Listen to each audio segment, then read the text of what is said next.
இடுக்கண் வருங்கால் நகுக அதனை அடுத்தூர்வது அஃதொப்பத்தில். துன்பம் வந்தால் துவளாமல் அதைச் சிரித்துக் கடப்பதைத் தவிர வேறு சிறந்த வழியில்லை. வெள்ளத்தனைய இடும்பை அறிவுடையான் உள்ளத்தின் உள்ளக்கெடும். வெள்ளம் போலத் துன்பம் வந்தாலும் அதை வெல்லும் வழி அறிந்த அறிவுடையோரின் எண்ணத்தில் அது அழிந்துவிடும். இடும்பைக்கு இடும்பை படுப்பர், இடும்பைக்கு இடும்பை படாதவர். துன்பத்தைக் கண்டு துன்பப்படாதவராலே அத்துன்பத்தை துன்பப்படச் செய்ய முடியும்.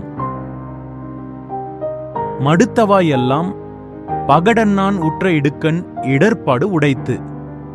வழிகளில் எத்தனை தடையிருந்தாலும் வண்டியை இழுத்துச் செல்லும் எருது போல் மனந்தளராமல் செயல்படுபவரைக் கண்டு துன்பமே துன்பப்படும்.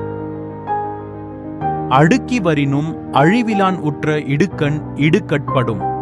மனந்தளராமல் தொடர்ந்து வரும் துன்பத்தை எதிர்கொள்பவரிடம் வந்த துன்பங்கள் துன்பப்பட்டு அழியும். ஆற்றேமென்று அல்லற் படுபவோ பெற்றேமென்று ஓம்புதல் தேற்றாதவர்.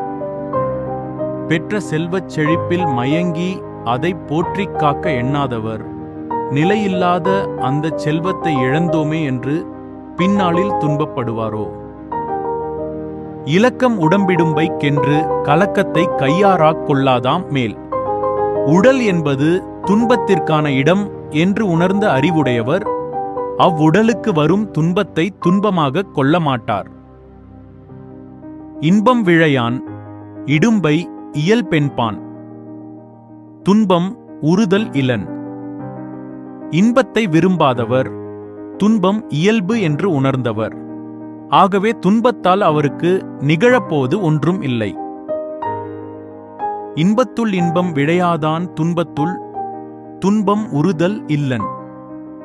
யாரொருவர் இன்பம் வந்தபோது அதை தவிர்த்தாரோ அவராலே துன்பம் வந்த காலத்தில் துன்பத்தை தவிர்க்க முடியும்.